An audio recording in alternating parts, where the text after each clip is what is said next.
Good morning students. It's time for the second video of your first chapter, that is biology chapter. The chapter name is crop production and management. तो इस second video में students हमें इस chapter के next topics which is mixed cropping और living field फैलो को discuss करना है।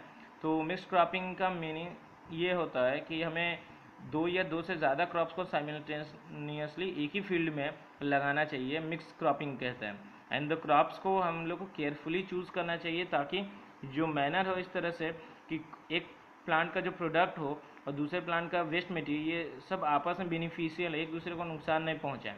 Living field fallow, living the field fallow means plants को हमें कुछ समय के लिए उस फील्ड में नहीं लगाना चाहिए, यानी उस फील्ड को हमें अनकल्टिवेटेड रखना चाहिए सम टाइम के लिए। इससे क्या होता है कि प्लांट्स के द्वारा जो लिया हुआ न्यूट्रिएंट्स था वो सॉइल में दोबारा रिप्लेनिश हो जाता है। जैसे कि डेड प्लांट्स जो होते हैं, फील्ड के एनिमल्स होते हैं, वो बचे खुचे जो डिकेइंग मैटर होता है उस फील्ड का, उसको वो डिकम्पोज करते हैं और पूरी तरह से ह्यूमस में बदलते हैं। It will take some time, that's why it is suggested to the farmers that living plant fallow for some time. Irrigation is the next topic. Plants को समय समय पे पानी चाहिए, बट रेन के द्वारा ये जो पानी है, वाटरिंग है, ये सही अमाउंट में और सही टाइम पे हो नहीं पाता है। It is constantly lost by evaporation and percolation to lower depths of ground. It is therefore necessary to periodically supply of the plants. तो इसी प्रोसेस, इसी जो सप्लाई ऑफ वाटर है to the crop at different stages of growth is called irrigation. Just a seed needs to be sown at the right depth, जिस तरह हम लोग को सही गहराई में बीज को बोना चाहिए, इरीगेशन भी उसी के जैसा है कि सही टाइम पे सही अमाउंट ऑफ पानी पौधों को देना चाहिए, neither too little not too much. Excess of water can destroy crop, ज़्यादा हम लोग पानी देंगे तो क्रॉप खत्म हो जाएगा। Continued water logging increase the amount of salt in the soil and can damage the plant permanently. Excess water can be drained off, और ज़्यादा पानी बह भी जाएगा। And provide a suitable outlet and provide some plants like paddy rice need to be partially submerged in water and are irrigated by the method of individual field burns और basin irrigation। जैसे paddy rice का जो खेती है, इसमें पौधा थोड़ा बहुत हमेशा ही पानी से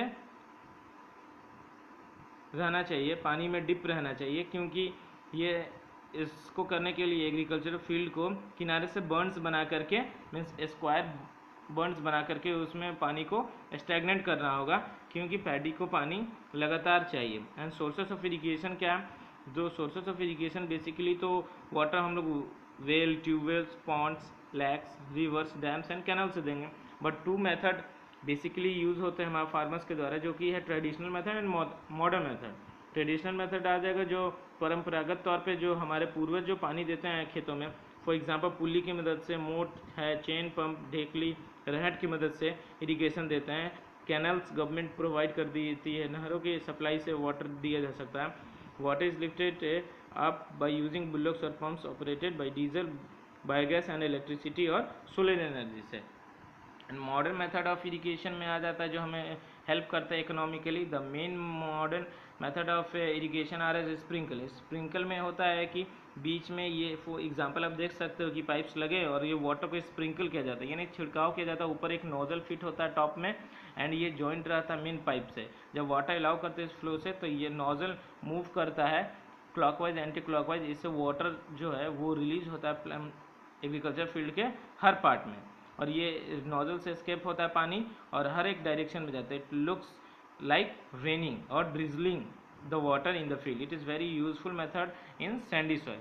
एंड ड्रिप सिस्टम क्या है? ड्रिप सिस्टम ये है कि खेत को इस तरह से हम लोग ट्यूबवेल या किसी भी सोर्स से वाटर को कनेक्ट करके पाइप्स को प्लांट्स के रूट्स तक ले जाते हैं, और ड्रिप बाय ड्रिप यानी बूंद बूंद पानी, ड्रॉप बाय ड्रॉप प्लांट्स के रूट में मिलता रहता है। And now the next topic is weeding. Weeding, I already taught you that weeds are the unwanted plants which grow with your main crop. It is the undesirable plant grow in the crop field. Weeds compete your main plant for space. Space के लिए, light, water, nutrients के लिए वो competition करता है, यानी आपके main plants को के में शेयर करता है वो इसेंशियल न्यूट्रिएंट्स को। They are removed either by hand or by travel by using harrow. Harrow is use करते हैं हम लोग, अपरूट करते वीड्स को like a comb in garden and smaller plots. Some spades and trowel khurpa are used for weeding. The type of weed vary from field to field.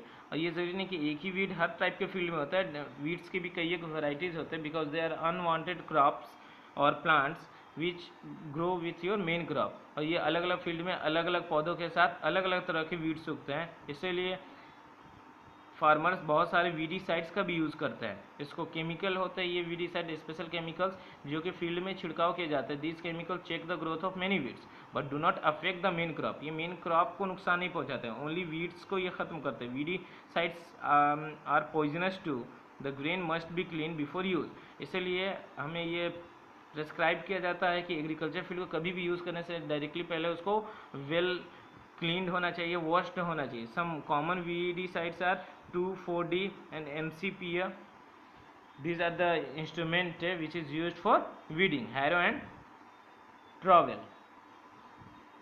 Now the next topic is crop protection. Crop protection means crops को हमें कैसे protect करना है ताकि वो destroy ना हो, चाहे जंगली जानवर हो, बर्ड्स, इंसेक्ट्स उनके ऊपर ना आए।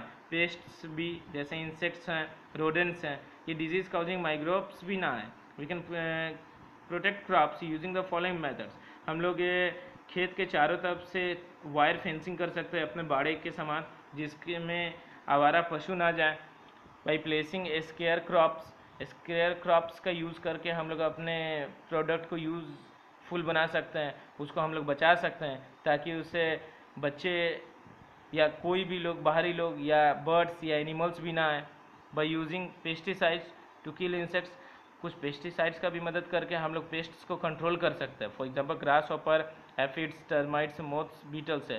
ये कॉमनली पेस्टिसाइड्स जो होते हैं ये केमिकली होते हैं। ये मैलेथॉन है, पैराथियन है, BHC, बेंजीन, हेक्साक्लोराइड, DDT है, जिंक फॉस्फाइड है। ये केमिकल्स क्या यूज़ करते हैं, सारे पेस्ट को ख़त्म कर देते हैं। एंड जो केमिकल्स यूज होते हैं, जो कुछ रोडेंटिसाइड्स जिसको बोलते हैं, जो रैट्स को और बहुत सारे इंसेक्ट्स को ख़त्म करते हैं। फंगीसाइड्स भी केमिकल हैं जो यूज़ किए जाते हैं kill harmful fungi. In India pesticides are spread by hand operated machines, but in developed countries like USA, Canada, France, Australia, New Zealand में ये एयरक्राफ्ट के द्वारा पेस्टिसाइड्स और फंगीसाइड्स का छिड़काव होता है एग्रीकल्चरल फील्ड में। Now the topic is harvesting. Harvesting मतलब अपने फुलफिल्ड और क्रॉप्स जब रेडी हो जाता है, पूरी तरह से कम्प्लीटली हो जाता है, उनका मैच्योर हो जाता है जब वो, तो उसको कटिंग करना, गैदरिंग करना, और गैदरिंग करने के बाद उसको ले जा कर के रखना अपने गोडाउन्स में, घरों में, इसको बोलते हैं harvesting. The harvested grains are called main produce और क्रॉपिंग, यही खेती का मेन उपज जिसको बोल सकते हैं किसान। राइस एंड व्हीट क्रॉप्स जो होते हैं ये cut close to ground by the hand, वो सिकल का यूज़ करते हैं। An instrument of cutting the crop, वो जड़ से सटा करके काटते हैं, जिसको मैनुअल हार्वेस्टिंग भी बोल सकते हैं। बट नाउ इट इज़ बहुत सारे बड़ी बड़ी मशीन भी लगते हैं जिसको हार्वेस्टर भी बोलते हैं, जो क्रॉप्स को हार्वेस्ट करते हैं। वो कंबाइन इसलिए बोला जाता है कि harvesters, combine and harvester means वो पौधों को जड़ से काट भी देता है और पौधों को मेन प्लांट के से ग्रेन्स को भी अलग कर देता है। Combine has a harvester and thresher combine, both two machines are combined together in one machine. For this is the example of harvester. ये पौधों को काट भी देता है और पौधों से मेन अनाज को भी अलग कर देता है और उसके हस्क को भी साइड कर देता है। The period of harvest is thus one of the great Joy and exclusion. ये काफ़ी वर्ल्ड में हर पार्ट्स में किसान इसे काफ़ी उत्साहित तौर पे मनाते हैं। Men and women celebrate many festivals at the different parts of the world. Special festivals in India are harvest season such as Pongal, Baisakhi, Holi, Nabanna या बिहू। ये सब हार्वेस्ट फेस्टिवल है जो किसान सेलिब्रेट करते हैं। Besides enjoyment and merriment there is also the time of offer thanks to God and to bountiful harvest. Prayers and religious rites होते हैं इसमें। जो ट्रेडिशनल मेथड होते हैं जिसके द्वारा थ्रेसिंग किया जाता है। Threshing is the topic in which separating grains from harvested plants. ये तो मशीन के द्वारा हार्वेस्टर थ्रेसर कर दिया, बट कभी कभार मैन्युअली भी करते हैं। मेन प्लांट से ग्रेन्स को अलग करते हैं, इस प्रोसेस को कहते हैं थ्रेसिंग। ये दो मेथड होते हैं, एक ट्रेडिशनल मेथड, परंपरागत मेथड ये है जिसके द्वारा ये बुल्डॉग्स है, जानवरों को उस ग्रेन्स के ऊपर अलाउ किया जाता है चलने के लिए। वो चलते चलते क्या करते हैं, मेन प्लांट से ग्रेन्स अलग हो जाते हैं, क्रश हो जाते हैं क्रॉप से, और उनके पैरों से वो अलग होकर के चैफ और ग्रेन्स अलग हो जाते हैं, छिलके और ग्रेन्स। बाई मशीन्स के द्वारा भी करते हैं, जिसको थ्रेशर ये मशीन दिखाया जा रहा है। The stem is then cut into small pieces and stored for the hashtags and fed to cattle as a food। इसको फॉडर के रूप में मशीन से कटने के बाद इसके जो छिलके होते हैं इसको जानवरों को खाने के लिए फॉडर के तौर पे यूज़ किया जा सकता है। Winnowing is the process of separating the grains from the husk और चैप। विनोइंग एक ऐसा प्रोसेस है जिसमें अनाज को अलाउ किया जाता है ऊपर से फॉल करने के लिए। विंड से अनाज हालांकि हेवियर होते हैं इसलिए वहीं पे गिर जाते हैं, और विंड अलाउ करता है उसके हस्क को दूर गिरने के लिए। And the grains collected after threshing are dropped on the ground from the height is called winnowing.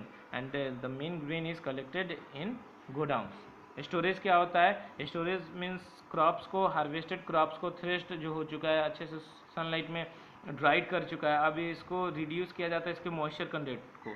Moisture content करने के लिए इसको likely to attacked by the micro, क्योंकि मॉइस्चर रहेगा तो इसमें माइक्रो ऑर्गेनिज्म लगेंगे, फंगस बैक्टीरिया लग के अनाज को खराब कर देंगे। इसीलिए कुछ दिन धूप में दिखाने के बाद इसको स्पेशल सिलॉज, गोडाउन्स और ग्रैनरीज में रखा जाता है। घर में भी नीम के पत्ते डाल करके फार्मर्स रखते हैं ताकि कोई इंसेक्ट्स एंड पेस्ट न लगे। ये this is the picture of silos for storing grains. ये बड़े बड़े गोडाउन्स टाइप के हैं। While storing food grains in godowns granaries it is should be noted that godowns granaries must be free from insects and pest. ये भी clear करना पड़ता है कि गोडाउन्स में रखने से पहले इसको फ्री फ्रॉम इंसेक्ट्स हो, वेल वेंटिलेटेड हो, हवा लगे, विदाउट एनी सीपेज, यहाँ कोई पानी का लीकेज हो, सीपेज ना हो, कंट्रोल टेम्परेचर हो, chemically treated to protect them from pest and micro organism.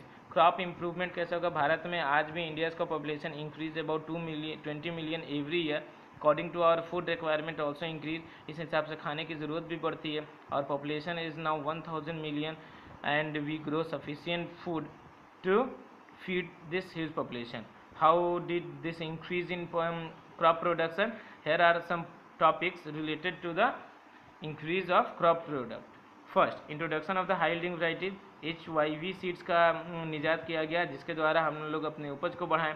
Introduction of right disease resistance and paste resistance, PRV crops को लाए जो